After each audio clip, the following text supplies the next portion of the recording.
Halo, selamat siang. Saya Ira dari Ohana Medical Group.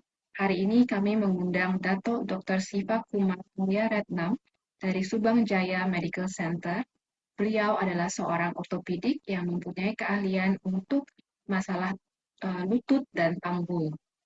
Selamat siang Ibu, saya Dr. Siva Ariratnam, saya seorang pakar ortopedik di Mhm. Subang Jaya Medical Center di Kuala Lumpur.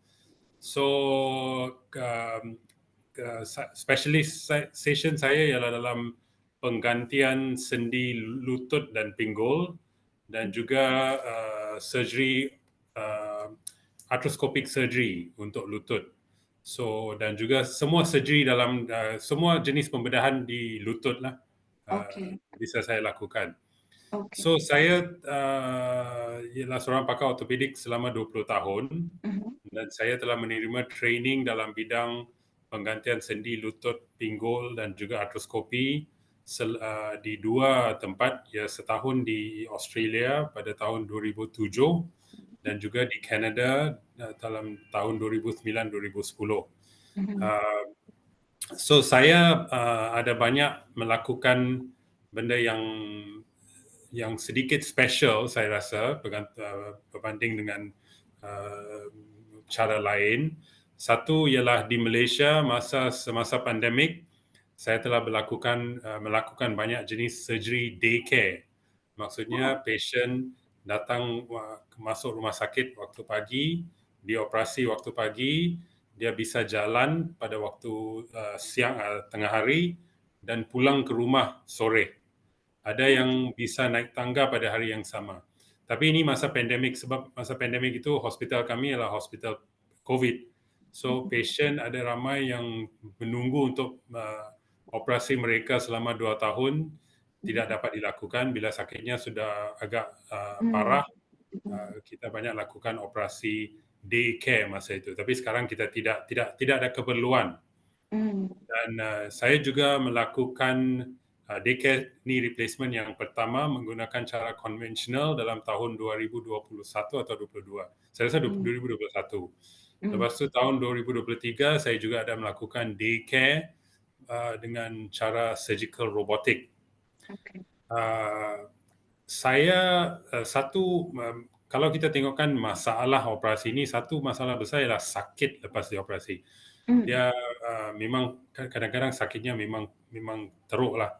Tapi saya dapat kontrol, dapat mengawal sakit itu dan kebanyakan pasien saya bisa berjalan pada hari yang sama. Mungkin 4 jam hingga 8 jam selepas dioperasi. operasi. Oke. Um, Keadaan bagaimana saya dapat melakukannya ialah sebab saya menggunakan sejenis teknik pembedahan di Mhm. mana saya tidak memotong otot yang Oh, major di dalam lutut. So mhm. disebabkan itu patient boleh berjalan dengan lebih cepat dengan kurang keperluan ubat nyeri, ubat sakit. Dan sekarang juga lebih kurang saya juga menjalankan satu pengkajian di mana 60 atau 70% 70 orang pesakit yang baru-baru ini Mhm. saya mengawal sakitnya, ngerinya dengan menggunakan ubat tablet sahaja, tidak Oh, menggunakan injeksi. Kalau mmm, dulu kita banyak gunakan injeksi, sekarang kita menggunakan ubat makan. mmm, Daripada masa operasi langsung bisa di dirawat dengan ubat makan saja.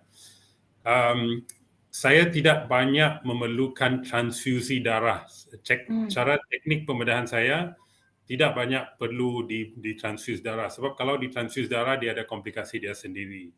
Pesakit perlu duduk lama di rumah sakit.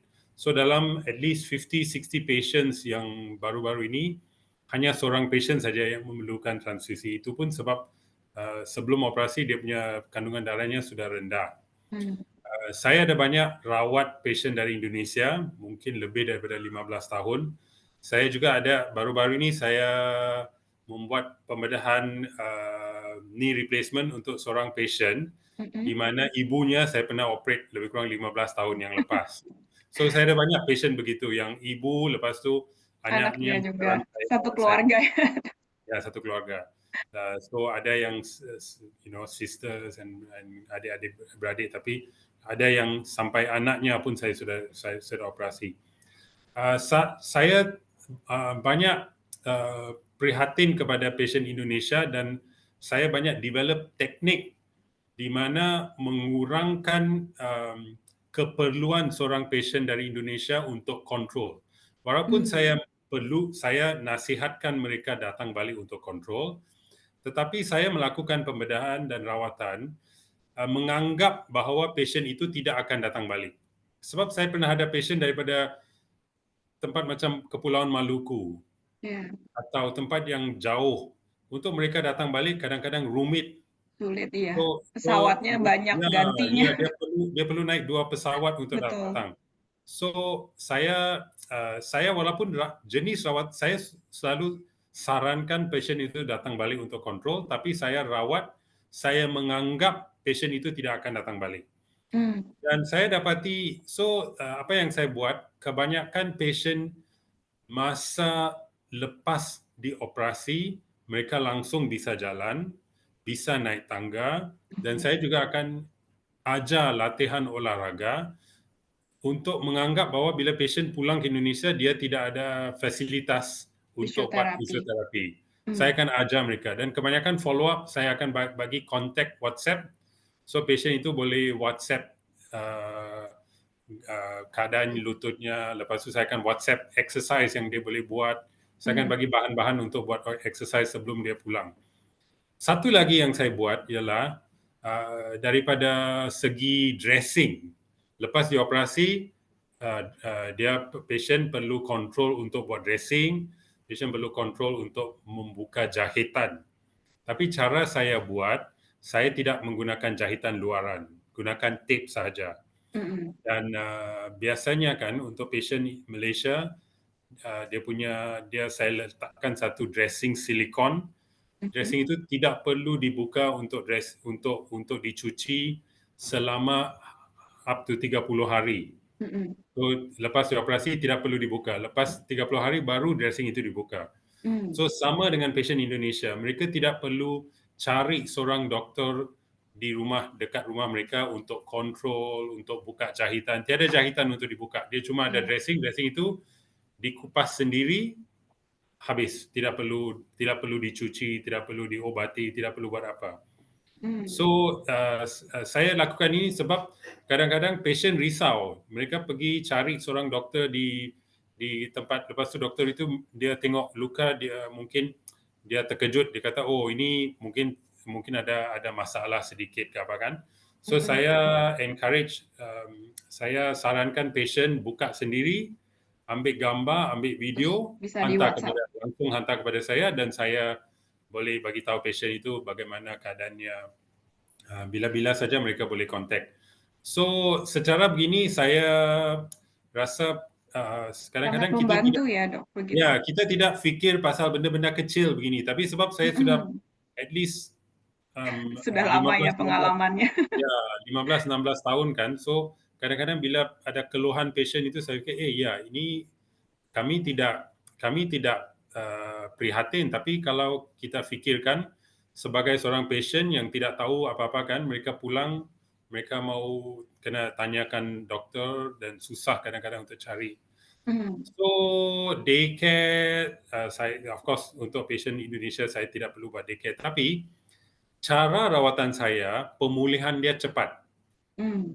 So biasanya kalau orang Malaysia saya simpan mereka untuk 2 hari. Ada pasien 1 hari lepas operasi mereka tidak mau duduk. Dia bilang kaki saya sudah okey, tidak sakit, bisa naik tangga, kenapa saya mau duduk di sini? Saya bagi dia pulang. Tapi biasa kalau pasien Indonesia, kalau satu kaki mungkin saya simpan untuk 5 hari. Sebab 5 Hmm. hari pasien itu sudah pandai bangun sendiri, jalan Sudah bisa sendiri, dia semuanya ya, bisa saja berus gigi. Kadang-kadang dia tidak gunakan walking frame, tongkat. dia boleh jalan sendiri. Sebab saya tidak potong ototnya kan.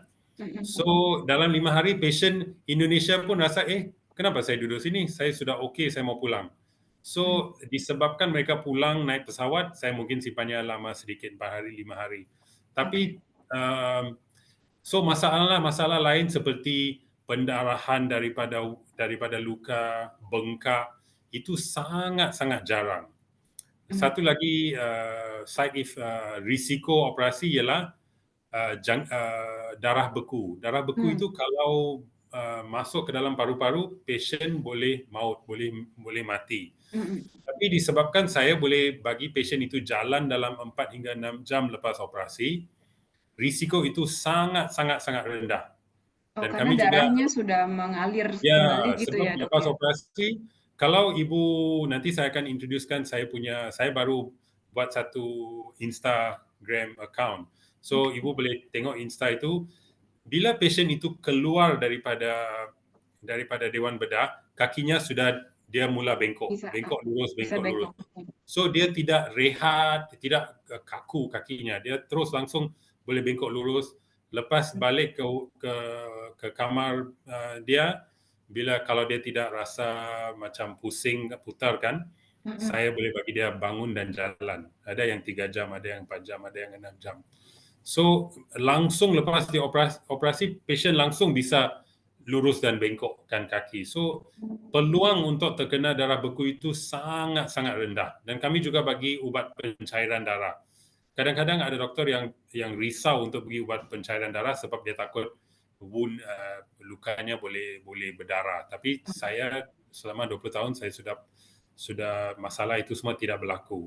Mhm. Uh, saya buka, walaupun di luar itu tidak nampak jahitan, tapi dia ada 5 lapisan jahitan di dalam. Iya, 5 lapis demi lapis kan. So sebab itu kulit itu saya tidak perlu buat jahitan. Saya letak tape saja. Tape itu karena bila sudah ibu aman buka, di dalam ya, Dok, ya? bila buka kan semua tape itu akan tertanggal sendiri. Boleh Mhm, langsung mhm. mandi macam biasa. Iya. Sangat membantu sekali sih, Dok, kalau bisa cuma 1 hari gitu di rumah sakit ya.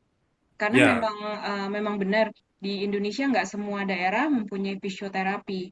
Jadi kalau yes. misalnya itu bisa dibantu, penyembuhannya dengan lebih cepat, itu sangat membantu sekali untuk pasien-pasien Indonesia, Ya, gitu. sebab itu saya dalam 4 hari 5 hari itu kan pasien sudah pandai buat operasi, sudah boleh bengkok lebih daripada Mmm. 90 darjah, boleh luruskan kaki.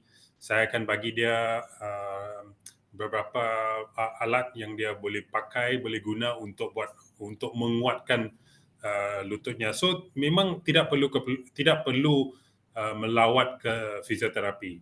Walaupun Mmm. saya sarankan pasien, saya bilang kalau pulang rumah mungkin pergi jumpa fisioterapi. Tapi pasien saya di sini di KL pun ada setengah-setengah tidak pergi. Mereka Mhm, hanya buat mhm. fisio. Sebab dan bila saya tengok mereka follow up, kakinya bisa bengkok, bisa lurus. So saya pun tidak perlu Tidak suruh dia tidak, pergi oh, jumpa. diharuskanlah gitu ya. Dan saya juga lepas 2 bulan atau 3 bulan bila nyerinya sudah tidak ada, sudah okey, saya akan ajar exercise untuk menguatkan otot dia nanti. Oke, oke. Jadi, Dokter Siva, sebenarnya kalau misalnya operasi dengan robotik dan, operasi dengan yang tradisional gitu ya, Ya, ada perbedaan nggak ya, Dok, ya secara, ininya, penyembuhannya secara hasil dari operasinya itu? yes. So saya memang sangat comfortable dengan buat Robotik. operasi konvensional yang Mmm, biasa.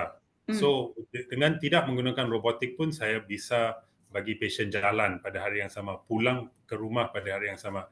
mmm, Tetapi walaupun saya sudah 20 tahun buat operasi konvensional, saya juga sebelum ini pernah buat um, computer navigation, patient mhm, specific instrument. Tapi benda itu saya menggunakan untuk mungkin paling lama setahun. Tapi mhm, saya rasa sebenarnya kan computer navigation, patient specific implants ni tidak ada advantage. Tidak sebenarnya. So saya pulang kepada buat cara yang biasa. sama. Macam computer navigation dari tahun 2005 saya sudah mula buat. Mmm, Tapi bila saya compare dengan konvensional, dia ada banyak risiko mmm, dan tidak ada justification untuk buat computer navigation dengan risiko-risikonya dan dia tidak banyak advantage. Robotik pun kalau kita tengokkan kereta EV kan, mhm, selama hidup kita kita tidak ada kereta EV. Tiba-tiba bila ada kereta EV ada 100 company dengan kereta EV. So mmm, kita tidak tahu mana kereta EV yang bagus dan mana yang tidak bagus. mmm, So bila ada beberapa company robotik ini datang, mereka mau jual, masa itu CEO saya bilang dia kena hantar untuk tes dulu, bagi doktor-doktornya tes. So bila saya tes kan, terdapat satu robotik tu yang memang luar biasa lah daripada yang lain. Memang Lebih bagus. canggih. Ya, Oke. memang bagus, memang canggih. Mm-mm. Dan bila kita tengokkan advantage dia, walaupun saya seorang doktor yang experience, saya rasa saya tidak boleh, dia punya advantage tu memang sangat bagus, sangat-sangat. Oh, So sekarang ni hampir at least I think dalam last 1 year kan, saya semua patient saya buat robotik. robotik. Saya Lebih lebih tidak, akurat atau apa, Dok? dia lebih accurate. So Mm-mm. dia ada dua advantage. Satu ialah advantage komplikasi masa operation sangat rendah. Ya, itu satu advantage. Advantage kedua, tahan. Dia lutut itu bertahan kan, dia boleh tahan lebih lama daripada conventional sebab dia accurate. Bila dia accurate, bila kita buat conventional operation kan, kita boleh adjust dalam 1 mm, 2 mm. Mm-mm. Tapi dengan robotik dia boleh adjust sampai Wow. 0.1 mm. Dia boleh Oh, adjust sampai 0.1 degree. Bila kita oke. buat conventional, kita agak-agak okay. Kalau perempuan dia punya angle dia 5 degree, kalau lelaki angle-nya mungkin 3-4 degree. Mm. Tapi dengan robotik, kita buat CT scan dulu. Mm-mm. Dan CT scan itu boleh assess dengan tepat sekali. Mungkin ibu punya 6.75. Mm. Kalau lutut saya 4.37. Dia Mm. boleh accurate sampai begitu. Sampai Kita tidak sebegitunya. ada apa-apa guesswork. Mm-mm. Bila kita gunakan robotik, bila kita memotong tulang kan, Mm-mm. kita tidak boleh tersilap dan potong benda lain. Robot itu tidak membenarkan uh, saw itu keluar daripada dia punya boundary, dia punya kawasan. Oh. So walaupun katakan katakan seorang surgeon yang mungkin terlalu muda atau terlalu Mm. tua, mungkin Mm-mm. tangan dia tidak steady, muda tu tidak Mm-mm. steady, yang tua Iya. tu dia tidak boleh, benda itu tidak boleh lari daripada dia punya boundary. Sebab kita sudah buat CT scan, dia tahu berapa size tulangnya. Mm-mm. Bila saw itu sudah sampai hujung tulang, Dia nggak bisa lagi. dia tak boleh, so tak boleh terpotong ligamen, tak boleh terpotong um, macam sekali-sekala kan kita dengar patient masuk untuk knee replacement, benda ni tidak pernah berlaku, tapi ada kalanya mereka terpotong urat saraf Mm-mm. Mm-mm. ataupun blood Oke. vessel, Mm-mm. ya, pengalir salur darah, Pembuluh darah. dan dengan terpaksa buat amputasi. So benda-benda Iya. ini kan walaupun rare, dia tidak boleh berlaku dengan robotik Robotik. yang kami gunakan di SGMC.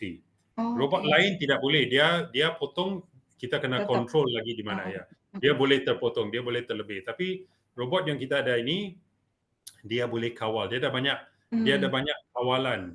So Mm-mm. dia Mm. boleh kontrol banyak benda dan dia Mencegah juga komplikasi ya. dia mencegah komplikasi dan improve dia punya longevity. Dia boleh tahan Mm. lebih lama. Katakan dengan cara konvensional, benda itu boleh tahan 10-20 tahun. Ini boleh tahan lebih lama lagi. Kalau Kita misalnya knee replacement-nya hanya untuk 10 sampai 20 tahun, apakah harus diganti, Dok, sesudah itu? So knee replacement ni kan, kita tidak boleh, kadang-kadang patient tanya, doktor berapa lama boleh knee saya tahan Mm-mm. kan? Iya. Dia bergantung pada banyak faktor. Satu ialah faktor kalau patient tu ada keropos tulang. Mm. Ya. Mungkin kalau dia ada keropos tulang, mungkin dia tidak tahan begitu lama. Satu lagi berat badan patient. Mm. Olahraga yang patient lakukan. Lepas operasi, patient boleh jalan 10,000 step, boleh visit, boleh ada yang boleh naik Great Wall of China, semua. Tapi dia bergantung kepada lifespan. So lifespan untuk seseorang dengan seseorang lagi tu lain.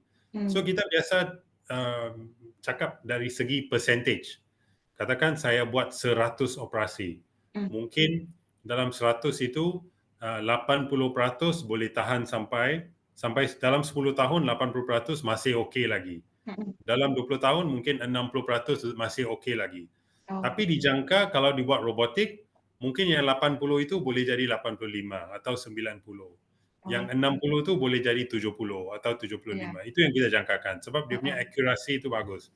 iya, Kalau perlu dioperasi lagi, kalau dia rosak, katakan dia fail, dia sudah longgar, perlu dioperasi lagi. mmm, Sekarang ini saya juga banyak melakukan partial knee replacement. Maksudnya bukan bukan total, kita semua, buat heeh, partial. Uh, Partial itu adalah satu operasi yang agak rumit. Uh, so ada banyak yang boleh tersalah buat masa operasi. Tapi dengan cara robotik kan, dia sangat accurate dan dia ada banyak advantage yang dulu, banyak faktor yang dulu kita tidak boleh dengan conventional surgery, mhm, walaupun kita seorang doktor yang bagus, yang pandai kan, mhm. kita tidak boleh kontrol, kita tidak boleh kawal. Ada faktor kesalahannya gitu ya, Ya, Dok, ya? tapi faktor kesalahan dengan robot kan Sangat sangat-sangat kecil. accurate. Mhm, So ramai juga sekarang patient yang saya buat partial. mhm, Sebab dulu kan kita bilang, partial ini tidak tahan selama total knee. Kenapa dia tidak tahan? Dua sebab. Satu, sebab partial itu kita lakukan untuk patient yang lebih muda, mhm, sorry. iya, Kita patient yang muda kita buat partial. So patient yang muda ini dia sangat aktif. umurnya heeh, Ya, so dia bila dia banyak aktif, dia banyak berjalan, banyak buat aktivitasi, so dia cepat rosak. Satu lagi sebabnya ialah sebab dia rumit, operasi yang rumit. So mudah buat operasi itu secara salah. mmm, Kalau surgeonnya tidak begitu senior, tidak banyak buat kan. So mhm, tidak ramai yang buat partial knee replacement. mmm, Uh, so sekarang ini dengan robotik, partial itu dia boleh buat dengan lebih accurate. So dia boleh tahan lebih lama daripada full knee. Dan sekarang ada banyak jenis partial macam begini. So ini kan kalau rosak bahagian dalam saja ini mhm, sejenis partial, mhm. sejenis partial di mana bahagian dalam saja diganti, dan ini lagi satu jenis partial di mana patellofemoral joint dia saja yang diganti. Oh, So semua ini kan macam yang ini dulu saya pernah buat, tapi tak ada siapa lagi di Malaysia yang buat. So company yang jual implan ini dia bawa balik. Dia bilang cuma tidak ada guna jual sebab saya saja yang guna satu dua kes dalam tahun. So dia tidak ada business sense nak buat benda itu. Tapi sekarang dengan robotik mereka sudah ada ini. Ramai lagi doktor yang buat ini sebab ini secara teknik dia sangat rumit. Tapi mmm, katakan kita muda, umur kita baru 50-an. Satu kompartmen saja yang rosak. Kalau kita replace satu lutut, kadang-kadang rugilah. Cuma kita dengan cara ini kita boleh replace hanya bahagian yang rosak itu supaya lutut itu rasa lebih natural. Dia tidak rasa macam ada implan. Dia rasa macam natural, boleh buat tapi aktivitas macam kalau implan. kalau misalnya parsial ya, Dok, apakah nanti bagian lain bisa rusak juga nggak tuh? Okay, so kita kena buat assessment. Mmm, Um, kalau kita nak buat partial kan, dia ada banyak faktor yang kita kena take, kita kena okay, katakan mmm, kita nak buat medial partial. mhm. So dia punya angulation, dia punya deformitas tidak boleh lebih daripada 7 hingga 8%, 8 degree. Berat badannya tidak boleh lebih daripada sesuatu. Oh, nggak semua akan ditawarkan Ya, parsial ya? dia tidak boleh, dia punya kaki tidak boleh terlampau bengkok. Mmm, Kakinya boleh bengkok lebih daripada 120. mmm, ACL-nya, dia punya ligamen tu kena intact. Kalau tidak mmm, ACL, tidak boleh buat. So dia ada banyak faktor yang perlu so kalau kita ikut dan kita buat operasi itu dengan bagus. memenuhi syarat operation dia boleh tahan lama. Oh, Bahagian karena yang lain ada ya. faktor yang pendukung yang lain menunjang gitu ya, Dok, ya? Ya, Nggak akan so rusak. kalau kita ikut semua ni kan, dia Mhm, boleh tahan selama total knee replacement. Dan dengan partial, dengan total knee kita akan memotong satu ligamen itu ACL. mhm. Dengan partial kita tidak potong ligamen, so dia rasa lebih lebih normal, macam tidak dioperasi. So untuk patient yang muda atau patient yang sangat aktif, Lebih kalau dia boleh berguna. memenuhi syarat-syarat ini, dia akan rasa lepas operasi dia berasa sangat normal. Macam baru-baru ini saya ada seorang patient dari Medan. Dia datang untuk buat partial.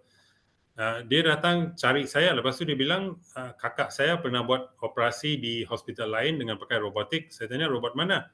So, robot yang sama yang kita guna. So, saya pun heran, kalau kakaknya sudah buat operasi di rumah sakit lain, kenapa dia pula datang Heeh. ke sini? Mm-mm. So, dia pun tidak banyak bagi tahu saya. Tapi lepas operasi, saya bagi dia jalan, bengkok, dia boleh bengkok, luruskan lututnya. Lepas tu saya tanyakan dia, kenapa kalau kakak ibu sudah dibuat operation, ibu datang ke sini? Dia bilangnya kakaknya ngeri sampai menangis-nangis lepas operation. Dia kata Oh. sakit betul, diinjek banyak-banyak. Lepas tu dia duduk di rumah sakit lama, lepas 10 hari sebab sakit, ngeri, memang ngeri Mm-mm. lah. Lepas dia balik pun dia kena pergi buka jahit, tapi dia pernah jumpa seorang pasien saya di Nggak mana seperti itu pengalamannya. dia boleh berjalan-jalan dekat shopping mall, dia tidak perlu kontrol untuk buka Mm-mm. jahit. Mm-mm. So sebab itu dia datang ini. So ini dengan cara robotik dan combination dengan apa yang cara-cara benda-benda lain yang saya buat, saya rasa operation ini dia lebih nyaman Mm-mm. dan Mm-mm. lebih sesuai lah Iya, dengan iya. untuk patient sebab bila kita tengokkan patient, kalau kita tidak boleh kontrol, kita tidak boleh kawal pendarahan, darah beku, kaki itu tidak boleh bengkok, tidak boleh lurus. Kalau lepas 5 hari hantar patient pulang ke Indonesia, macam tidak lumayan operationnya kan, dia banyak Mm-mm. yang dia perlu cari doktor di sana Iya, untuk buat. So saya cuba buat secara menganggap bahawa pasien itu tidak ada doktor yang dia bisa jumpa dan tidak ada fisioterapis. mm, So saya rawat dia dan bila mereka pulang dalam keadaan di mana semua ini sudah terkawal, selesai. sudah selesai daripada mereka pulang, katakan mereka pulang ke Pulauan Maluku atau tempat yang jauh, lepas itu ada masalah kena naik pesawat, 2 pesawat Susah. datang Mm-mm. balik ke sini. Atau dia pulang ke sana dia ada darah beku, kena admit, Mm. kena buat. So ini ya saya rasa kalau kita rawat pasien dari luar negara kita kena Harus uh, lakukan seperti ini ya, harus Dok ya. harus harus Diperhatikan untuk hal-hal ini. diperhatikanlah untuk pastikan dia semuanya okey. Dok, cuma sekarang kan kita banyak juga kalau karena operasi lutut biasanya dilakukan untuk orang-orang yang mungkin usianya sudah lebih lanjut ya, Ya, 40, 50 ke atas gitu kan ya. Nah, pada saat itu mungkin udah ada osteoporosis gitu kan. Sebenarnya ya. kalau misalnya sudah ada osteoporosis, bisa nggak sih tulangnya itu dikuatkan dulu sebelum operasi sehingga operasinya bisa bertahan lebih lama atau resikonya lebih kecil gitu? Ya, okey. So saya pernah buat operasi untuk pasien yang umur 88 tahun. Wah, Ya, anaknya seorang doktor. So dan mereka pun lepas dioperasi bangun dan jalan hari yang sama. So umur itu tidak menjadi faktor yang penentu. Kadang-kadang hmm, ada orang umur 88 tapi dia sihat. Dia ya, masih boleh drive, dia masih hmm, boleh um, dia boleh travel, dia okey tapi cuma sakitnya ngeri, lututnya mm-mm, ngeri. Ya, mm-mm, so ada pasien umur 86 bulan lepas saya buat dua-dua kakinya sekaligus dan oh, dia bangun jalan hari yang sama dengan makan obat tablet saja, tidak menggunakan ubat IV. injeksi. So umur itu tidak, ada pasien umur 50-an saya tidak mau operate sebab dia ada sakit jantung, benda-benda lain yang tidak terkawal, tidak selamat. So Mm-mm. umur itu tidak menjadi masalah. Yang jadi masalah ialah Kesehatannya. keadaan sakit. Mm. So pengeroposan tulang ini ya dia memang satu faktor. So kalau saya rasa kemungkinan pasien ini ada tulang keropos, saya biasa akan buat BMD. Lebih-lebih Okay. lagi dengan partial knee replacement. Yang Mm. partial ini kalau keropos tulang, ini menjadi satu masalah. Dia punya implan itu boleh. So biasa saya akan buat BMD. Kalau pengeroposannya teruk atau parah, saya kalau tidak parah sangat, saya akan mulakan ubat, suruh pasien itu continue ubat itu dan buat operation. Tapi kalau terlampau parah dia punya pengeroposan itu, mungkin saya akan rawat dulu pengeroposan, bagi dia okey, baru dia operate, baru Mm. dioperasi. Oke. Tapi bisa ya dok ya untuk dirawat dulu osteoporosisnya itu ya. Kalau osteoporosisnya tidak parah, bisa. Kalau dia level dia tidak teruk kan, kita tengok level dia. Kalau level dia tidak, Dengan cara apa tuh, Dok? dia juga ada teknik pembedahan. Satu itu ialah bila kita letak implan itu, kita kena letak pada pada keliling tulang Yang di lebih sampai kuat ya? hujung tulang itu. Jangan letak di Oh, dalam. Kadang-kadang saya tengok pasien itu dia datang balik lepas 3 tahun, 4 tahun dia punya lutut sudah rosak sebab dia dibubuh di tempat yang oh, tidak kuat. nggak kuat ya? Tidak kuat. So perlu diletak teknik pembedahan dia. Satu Hmm, lagi ialah kita tengok tahap. Kalau pengeroposan dia teruk, saya akan sarankan pasien rawat dulu pengeroposan. Cek hmm. balik BMD. Kalau BMD-nya okey, baru dibuat. Kalau pengeroposan dia dalam level boleh dirawat, dan kami akan buat operasi dan baru rawat pengeroposan dia. Jadi kalau menurut dokter kadang-kadang saya dapat pertanyaan dari pasien gitu ya. Jadi mendingan satu aja atau langsung dua-duanya sih? Kalau misalnya dua-duanya apakah lebih beresiko gitu untuk lututnya gitu? Okay. So, untuk pasien yang ada rosak satu sendi 100%, Mm, satu lagi sendi mungkin 70%, 80%, saya biasanya akan sarankan buat satu saja. Sebab kadang-kadang bila satu kaki itu sudah rosak 100% kan, kita banyak gunakan kaki yang lagi satu. ah, Lepas dioperate kaki yang 100% itu, mungkin kaki yang lagi satu itu boleh bertahan lagi 2 tahun, 3 tahun. mm, Bila kan, so saya tidak sarankan. Tapi kalau kakinya dua-dua rosak parah, ada yang datang sampai kakinya sudah bentuk O, sudah ya, langsung ya. Dan mereka uh, mau buat dua sekaligus, saya akan buat sesuatu tes kardiak. Saya akan hantar dia jumpa doktor kardiak untuk buat mm, sesuatu tes untuk cek sama ada pasien ini boleh buat dua kaki sekali. Dan kalau mm, buat risiko dua kaki operate sekali itu tinggi, lebih tinggi mm, daripada satu kaki. Dan sekarang ini saya boleh conserve blood conservation supaya mereka tidak hilang banyak darah. mm, Sebab kalau cara lama kan, mereka hilang banyak darah, kena transfuse darah banyak. Bila transfuse, risikonya semakin tinggi. mm, Dan cara robotik juga ada advantage dia untuk buat dua kaki. Dia kurang menggunakan, dia ada satu, bila kita buat konvensional, kita kena masukkan satu rod ke dalam tulang, mm, itu boleh menyebabkan terjadinya fat embolism. mm, Katakan kita buat dua kaki pun, so dia punya SpO2, dia punya oxygen saturation daripada sebelum operasi 99 akan turun kepada 94, 93. So benda ni meninggikan risiko pasien. mm, mm. So saya biasa sarankan pasien untuk buat satu kaki sekali. Itu yang paling selamat. Tapi kalau dua-dua kakinya memang parah teruk, kakinya dua-duanya bengkok. Mm, Bila saya luruskan satu kaki, lepas operasi kaki yang bengkok itu akan lurus. So mm. katakan satu kaki itu lurus, lagi satu itu bengkok, Nggak memang bisa ya? ya, nggak bisa.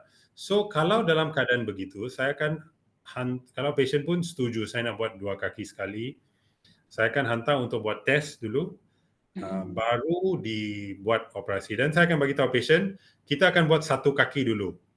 Lepas satu kaki, kalau anestetis, doktor anestetis saya bilang, boleh oke. lanjutkan, baru kita buat. Tetapi selama 20 tahun ini kan, saya tidak pernah, bila saya sudah buat keputusan buat dua, tidak pernah terjadinya keadaan di mana kita terpaksa hanya buat satu. Sebab tes yang kita lakukan itu ialah tes yang bagus. Mm, Kita sudah memang cukup. sudah tahu pasien ini, bila saya buat keputusan, sama ada pasien ini boleh buat satu atau boleh buat dua, walaupun saya nasihatkan pasien, kadang-kadang saya mungkin lepas ibu atau bapa bangun daripada operasi akan dapati hanya satu kaki. Sebab tidak, bila kita buat satu itu, yang lagi satu itu pasien mungkin tidak begitu bagus, kita kena. Tapi tidak pernah berlaku. Selalunya bila Mm, kita buat keputusan, tapi saya biasa sarankan buat satu sekali. Sangat selamat. Sangat, mm. nak kata sangat selamat, tapi dia lebih selamat. Kalau kita katakan risiko kan, risiko satu dengan risiko dua itu bukan dua kali ganda, dia lebih daripada dua kali ganda. Oh gitu. Maksudnya katakan risiko satu ini ialah uh, ini. 5% So gitu. saya biasa bagi tahu pasien kan begini, kata risiko satunya satu, risiko Mhm. duanya tiga, ya Oke lebih oke. tinggi. Ya, Mhm. so kalau rakyat orang Malaysia mereka mau buat saya buat, tapi Indonesia saya buat juga. Ada yang ramai yang saya buat, tapi pastikan mereka betul-betul sehat dan Mhm. mereka kena sanggup mungkin duduk di rumah sakit lama sedikit, mungkin 8 hari ke sampai betul-betul okey, bisa jalan, bisa dia sampai boleh berjalan, ada yang boleh berjalan tidak pakai tongkat. Baru saya dia tidak bengkak, tidak ada problem, hemoglobin dia sudah bagus. Sebab bila mereka naik pesawat pulang itu adalah satu risiko. So Mhm. pastikan mereka betul-betul sehat. Oke. Jadi, berapa lama ya, Dok, ya operasinya ya? Kalau untuk satu kaki, kalau untuk dua kaki? Dalam 60 hingga 90 menit. Oh, kalau Ya, satu kaki? satu kaki ya. Iya, kalau dua Kalau kaki dua, berarti dua kali ganda kali lah. 2 ya? Berarti 1,5 jam gitu ya, Ya. paling lama Satu ya? setengah jam, satu kaki lah. Kalau Iya, dua satu kaki, kaki, 3 jam. iya, oke oke. Dok, eee, sorry untuk tanya lagi nih, untuk cost-nya ya, untuk biayanya, kalau Ya. yang robotik apakah jauh lebih mahal daripada yang Dalam robotik kalau biasanya dalam 40 hingga 42 ribu juta. si rupiah atau Ribu ah, juta ringgit. 40,000 ringgit. 40.000, 40 40.000 ribu ringgit ringgit. ya. Ya. Kalau satu kaki Kalau total satu kaki. Kalau total dua kaki dalam 70, dia kurang sedikit lah. 70 ini. Oke oke oke. Mmm, iya, I think cukup jelas ya. Jadi sebenarnya untuk baik untuk, robotik ataupun yang tradisional bisa dilakukan, pasien bisa langsung pulang hari itu juga sebenarnya. Cuma Kalau di biasanya kalau Malaysia, kalau ya kalau di kalau Indonesian mungkin lama, ya bagus duduk lama sedikit, bis 3 4 hari. 3, 4 hari di rumah sakit ya untuk Ya, penyembuhan dan supaya bisa jalan waktu keluar ya. dari rumah So sakitnya gitu biasanya ya. saya sarankan duduk di Malaysia lagi untuk 2 3 hari, jumpa saya dalam 7 hari. Kita akan tukar. Untuk Malaysian biasa kita tidak tukar dressing, tapi untuk Indonesian saya akan tukar. Mhm Biar patient mhm. itu menengok lukanya, so dia dapat confident. So nanti saya akan ajar dan saya akan tunjuk video.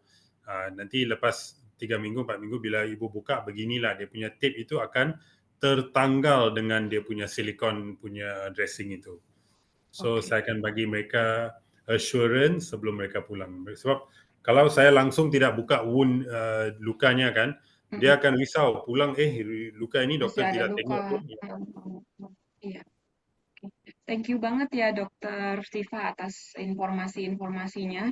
Saya rasa sangat berguna sekali dan maksudnya untuk orang pasien-pasien luar negeri seperti dari Indonesia untuk bisa melakukan operasi dengan cepat seperti itu dan pemulihannya juga diperhatikan sampai mereka benar-benar bisa pulih sebelum mereka pulang ke negaranya lagi gitu. Terima kasih Dok, nanti kalau misalnya ada pertanyaan-pertanyaan mungkin saya akan sampaikan juga ke tim dari Subang Jaya. Oke. Ya, terima kasih Oke, waktunya. terima kasih Ya. Ibu.